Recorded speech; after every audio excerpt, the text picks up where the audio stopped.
Hey, what's going on, crypto people? It is the Crypto Siege with another day, another day in the life and the crazy life that's digital asset space. CZ, listen, some saying CZ wants to take over crypto. I don't know. We'll talk a little bit more about this fund and the whole idea and concept of it. Simon Dixon wants in on the fund. He wants to invest in this liquidity, quote unquote, fund. We'll talk about that. Stuart Alderati he just goes all in on Gary Gensler. I mean, he went in on Gary Gensler this morning. You definitely want to get that. That is Stuart Alderati holds no punches. I like that deal. Look, we'll go over the market because the market was doing what the market does. Very interesting tweet on the FTX Sam Bankman-Fried fraud. And Stuart Alderati is saying investigators need to be looking into Gary Gensler ties to SBF, like independent investigators looking into hashtag Gary Gensler's not your friend. We'll get into that as well. So listen, guys, this is your XRP Ripple Daily News.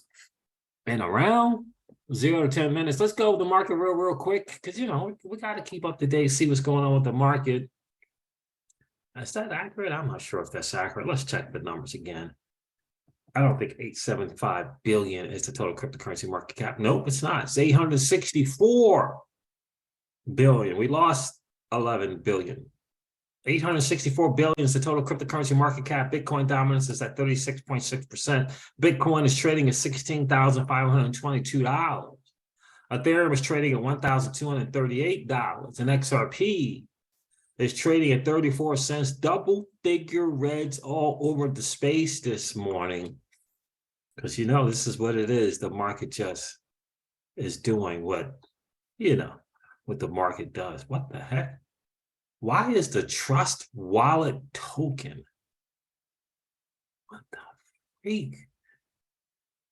The Trust Wallet token, why is it up 102% on the 7-day? This market, this market is something. Let's get into, let me see, do I have that saved? Did I save that? Yeah.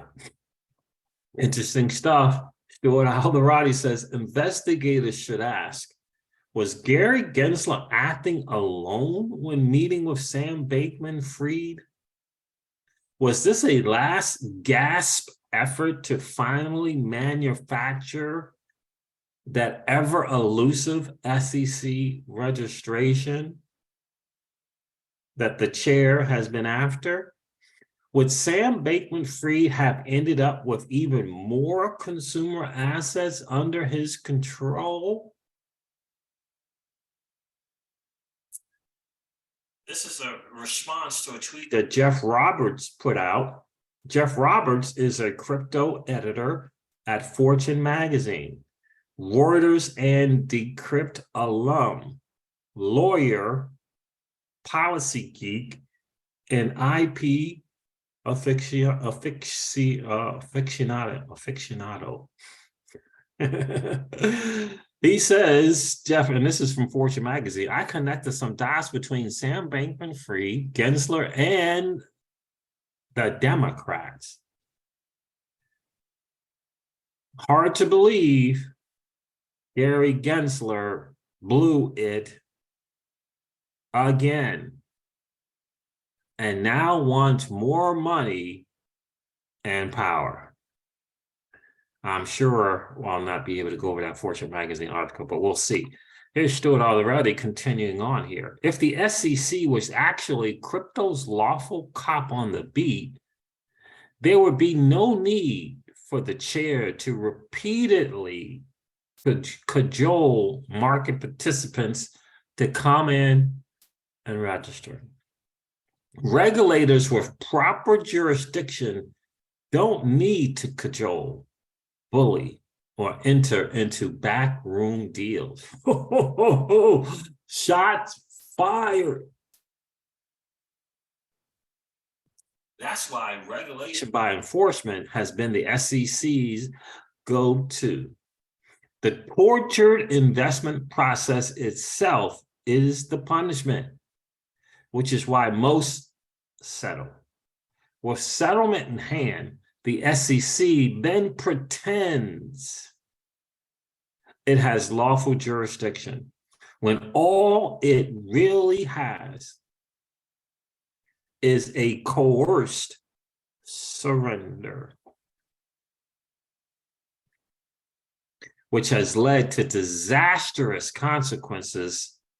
For example, in February, the SEC trumpeted, sounded the alarms, screamed from the rooftops.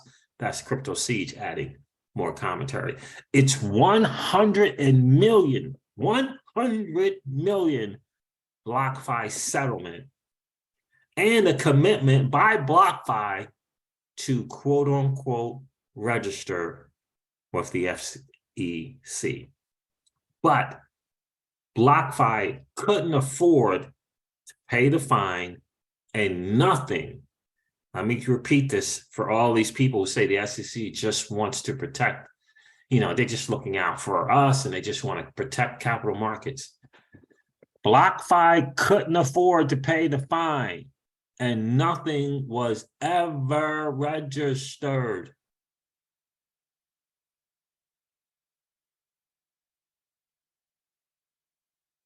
Nothing was ever registered. Instead, BlockFi was allowed, in question marks, by who? Who allowed this? BlockFi was allowed to be rescued by SBF. Stuart Aldirati asked a brilliant question. Who allowed that to happen? Who, if reports are true, got access to BlockFi's assets, including customer deposits? And once again, the bankruptcy lawyers are getting rich. This is from an attorney saying this. And once again, the bankruptcy lawyers are getting rich while consumers are left holding the bag. Stuart Aldirati is a brilliant dude. A brilliant dude.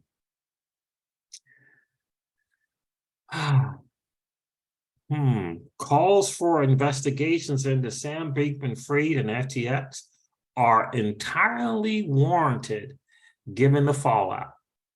However, that investigation should not obscure the market havoc and, in parentheses, consumer harm the SEC continues to create in the absence of regulatory clarity in the United States. Powerful stuff. And he brilliantly brings this out so that we can ask questions. He says, instead, BlockFi was allowed. First of all, they didn't register. Instead, BlockFi was allowed, and in parentheses, he says, who? By who? Who allowed them to be rescued by SBF?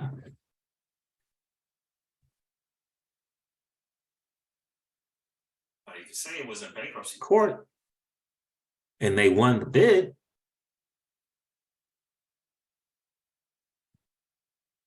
Who let that go through? It didn't technically go all the way through because, oh yeah, it did go through. Who let that happen?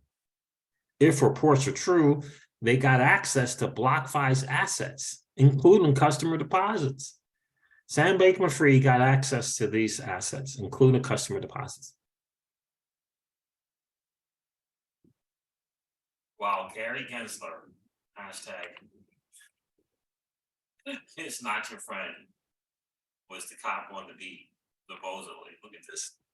The FTX debacle makes the SEC chair Gensler look bad again. I freaking love it. Fortune crypto. Oh, interesting. Okay. SBF's disgrace could make things awkward for Gary Gensler and the Democrats. Gary, let's get into this one. I want to see what's up here. I'm not going to do that. Gary Gensler blew it again. And his agency failed to warn investors about Terra and Celsius, is what I was saying from the beginning. Everybody forgets that Celsius was under investigation. They had cease and desist orders, but more importantly, an investigation from state regulators, cease and desist, from 4 to 6 state regulators. But in addition, the SEC went in there and looked at the books for 90 days. Is what I'm being told, for 90 days. Again, after this agency failed to warn investors about Terra and Celsius, whose collapses this spring sparkled a $1 trillion investment wipeout. $1 trillion, ladies and gentlemen. Please stop telling me that the SEC just wants to do the right thing and just wants to protect the United States capital markets. Please stop with the naivety.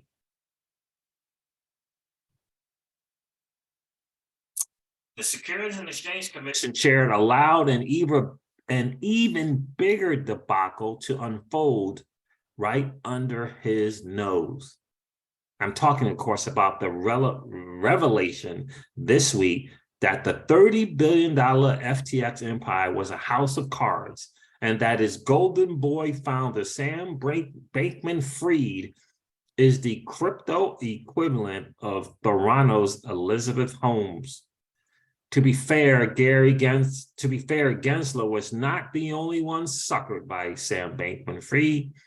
Nearly everyone else, including Mr. Wonderful Kevin O'Leary, nearly everyone else, says the writer of this article, myself included, I think that was Jeff Roberts, right, fell for the narrative that Sam Bankman-Fried, with his cute afro and aw shucks demeanor, was exactly the savior crypto needed to shake off his dodgy reputation, emerge as part of the mainstream financial system. The problem is that the cop on the beat, Gensler, not only failed to spot the crime, he appeared set to go along with a legislative strategy that would have given Sam Bankman-Fried a regulatory moat and made him, Sam Bankman-Fried, king of the United States crypto market. According to Washington insiders I spoke with, the reason behind SBF's decision this summer to obtain control over BlockFi was to benefit from the troubled crypto lender's recent settlement with the SEC. Basically extending the amnesty BlockFi had received to FTX. Meanwhile, FTX's recent tie-up with Securities Exchange, IEX, would also help Sam Bankman-Fried's empire come under the United States regulatory umbrella. All of this would clear FTX to have the U.S. market to itself, as the company lobbied for legislation that could have torpedoed competitors like Binance, as well as the emerging DeFi sector. And of course, this is what BitBoy Crypto was talking about.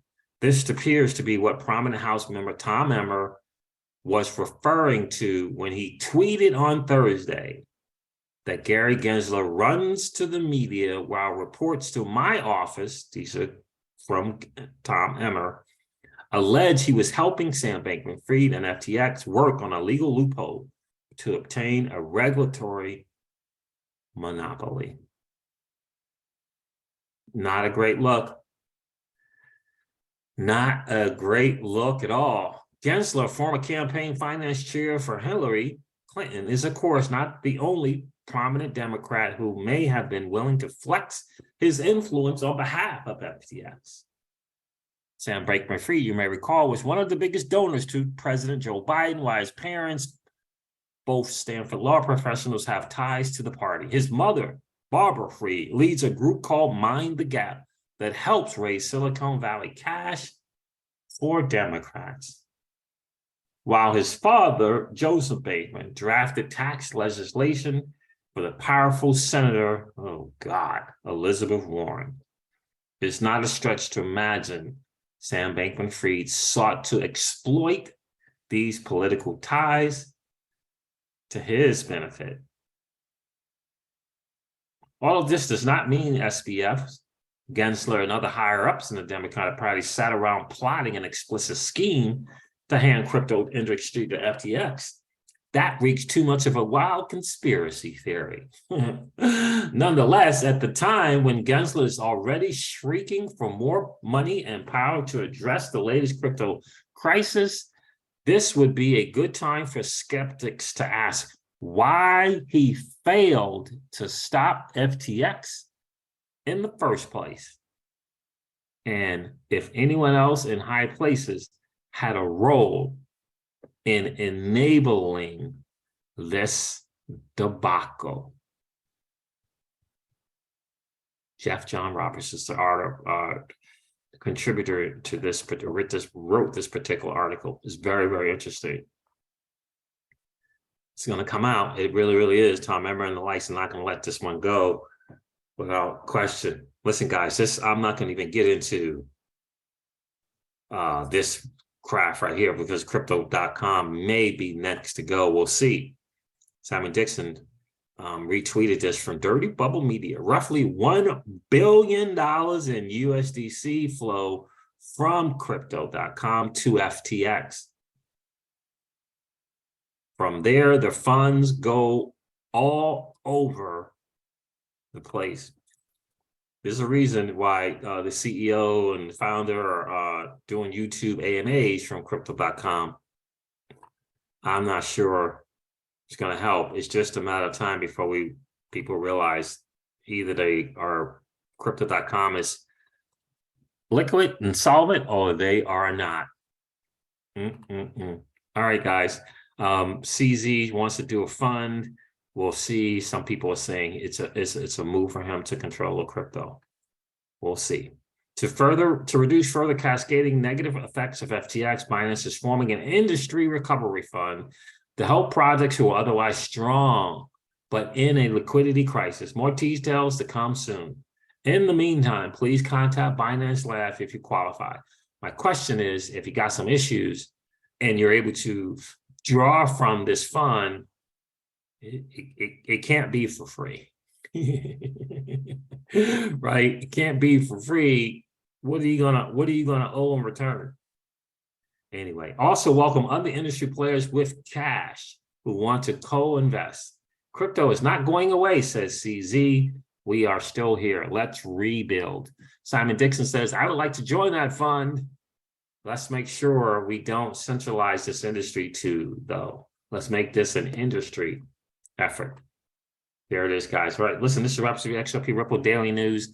And around 0 to 10 minutes, Stuart Algarati is that dude for sure. if for sure is that dude. If you, I hope this, this 10 minutes has been of value to you. If it has, do me a favor, hit that like button. Let's just ramp up the YouTube algorithm so that we get this channel out to more people so they can be made aware of this new asset class being built right underneath their nose called the digital asset space. And it's an opportunity for them to create generational wealth. If you want to do that part and helping to bring about a new 1%, hit the like button. If you enjoy the hangout, subscribe to the channel. Consider subscribing to the channel. And don't forget to ring that notification bell so that you know whenever we go live or whenever we upload a video. I'm going to end this one like I do all of my videos to remind you guys of this. Old money doesn't want you to win. They don't want us to win. They would rather that we remain a cog in their perpetual wheel of trading our time for dollars. They don't want us to play in the same playground that they play in, where we allow our money to work for us. This is our chance to win, guys. The digital asset space is our chance to win. We are in the midst of the greatest transfer of wealth in the history of man. Are you participating, or are you standing on the sidelines? Here's what I do know, that the battle for you has already been fought. and the victory is yours. Go get it.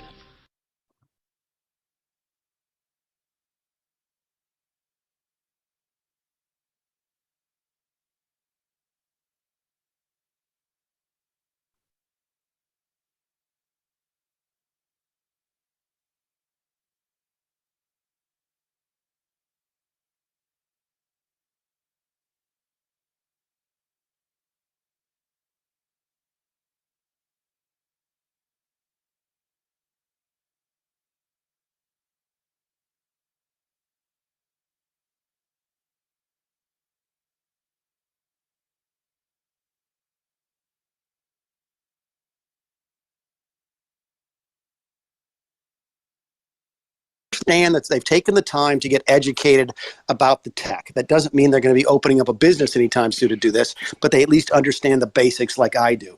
And that's going to be helpful to the industry. So long answer to your question, in some ways it'll change fairly dramatically for the good. In other ways, it won't change at all because you're still going to have the administration doing what they want to do. Chat, are you back with us before I ask the next question? Yes. So another thing I'd ask too is I know that you, of course, worked at the Consumer Financial Protection Bureau as well as the director over there. Do you think they will start to get involved here? We haven't heard a statement from them yet. Will they come in here? That's a great question, and a thing that so many people miss because the CFPB is sort of well known within the industry, but it's not known publicly. So most of the mainstream press doesn't ask me that question. It's a great question, and the answer is: can I curse on here or not?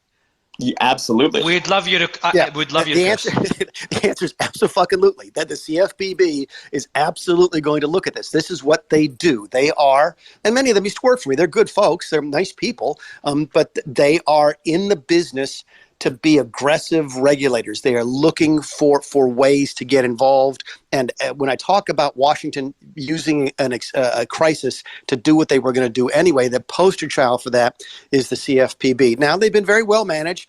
Rohit Chopra has been running it for I guess it's been about the last year or so, maybe a little bit longer than that. And they've been fairly low profile. I think I understand why. And they may continue that in terms of trying to fly below the radar, but you can absolutely 100% expect that the CFPB is going to get involved here. Keep in mind, for those of you who don't follow Washington very closely, one of the challenges that this industry faces, that many industries face, and from everything from clean energy to, I don't care, agriculture, there are multiple points of contact between any industry and the federal government. It's very, very rare that you have a single point of contact, a single regulator. So this space, it has to deal with the SEC, the CFTC, probably the Federal Reserve at some point in the future, but certainly with the CFPB. So that's clearly going to be a fact of life. By the way, I'll take the chance, and SAC is nice enough to invite me on here. It's one of the reasons I really like what Astra is doing, because they solved it. I don't know if you guys read the Biden executive order about a year ago. That is going to drive most of what the administration is going to be doing. If you want to know what's in the mind of the regulators, the Biden team, go read the executive order. There are a couple of companies out there that are really well positioned. I wish I could take credit to the Astra folks for having helped write that executive order, but I can't. But it is the type of thing that they've got the technology that will speak to this now. And I think there's a couple of companies that are properly positioned to deal with this new regulatory environment, and Astra is one of them. And when you worked in your positions in government, all the way up to the point of being chief of staff for the president, and of course your special envoy to Ireland, of course, but I think chief of staff to the president is a little bit more relevant here for this particular question. First of all, what were the conversations like going on about crypto at that time when you were at the White House? And what do you think the reason for right now in the current administration, we haven't heard any comments yet from at least that administrative body really about this FTX and situation?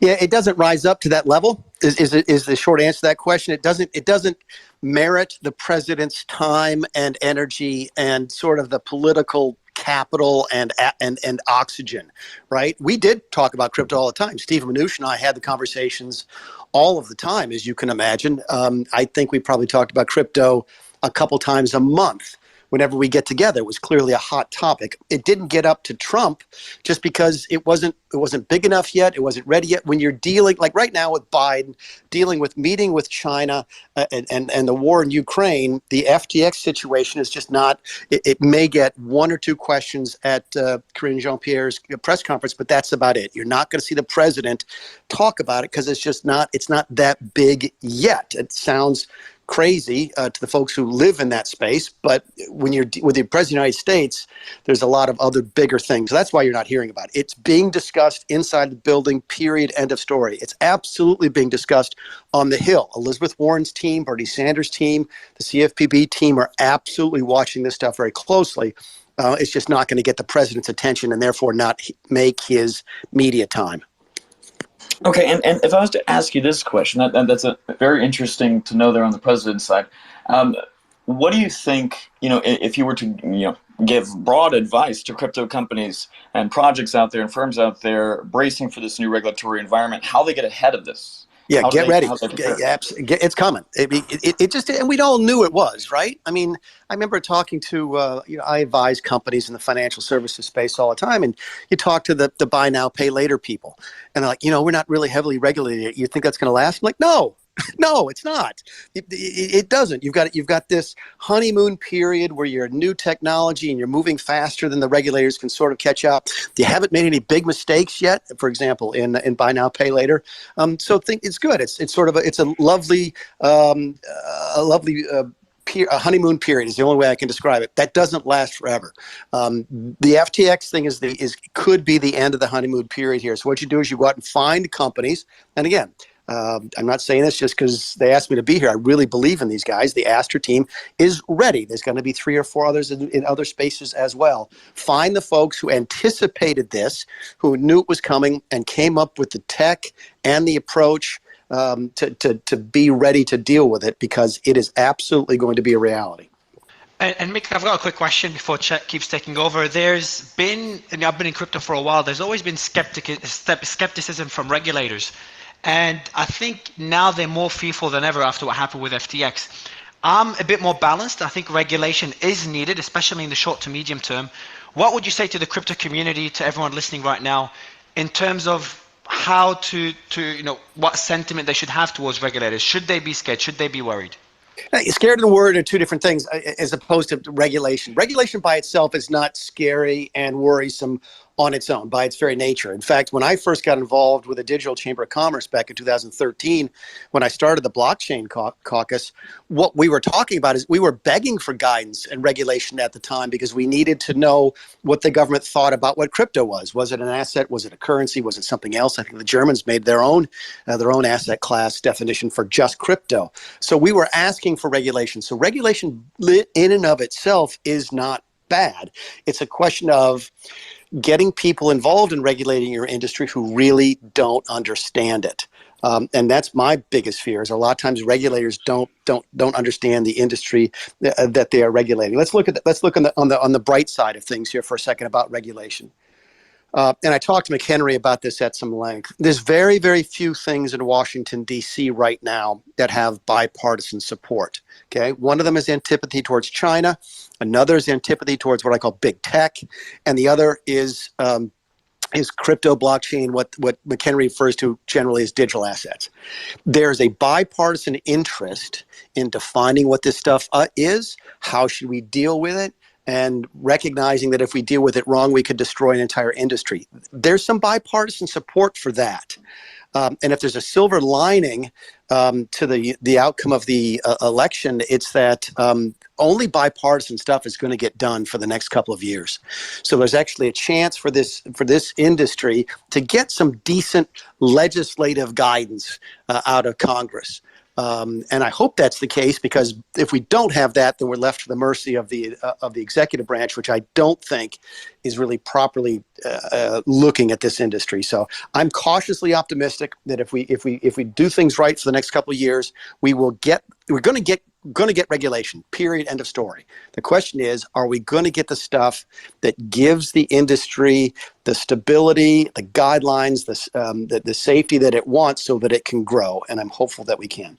The question now I'd have for you too, kind of on the back of that, is given your time in all these different government roles, obviously you know enough about the CFTC and SEC's operations, as well as the CFPB, to probably give some word on this. What do you really, there's a lot of debate as to whether this SEC or the CFTC should take over when it comes to regulating the space. Are these commodities? Are these securities? Who do you think is going to win this battle? Because it appears to be that these two agencies are going head to head at trying to take power here. Yeah, that's why I talk about the several points of contact, right? There's no single regulator in most places. If I had to guess, I think the energy right now on the Hill is behind making it a commodity. I think the energy in the regulatory space is with the SEC. I think Gensler's been a lot more assertive in this role than the CFTC has. But I think the energy on the Hill right now, at least, is towards making it a commodity. We understand how to deal with it if you put it at the CFTC. So that is going to be a big thing. That's what Cynthia Lummis has been working on. What's the first thing that Patrick and again McHenry talked about when I mentioned him is like, look, let's define it. Let's say what it is. He said, we can't really know how to treat it until we know what it is. So the threshold thing is, what is it? And I think that the center of gravity now is at CFTC. Okay, very, very interesting. Okay. And another thing, of course, Gary Gensler. A lot of questions going around about Gary Gensler, some potential involvement, the SBF situation. There was a statement out by Tom Emmer from the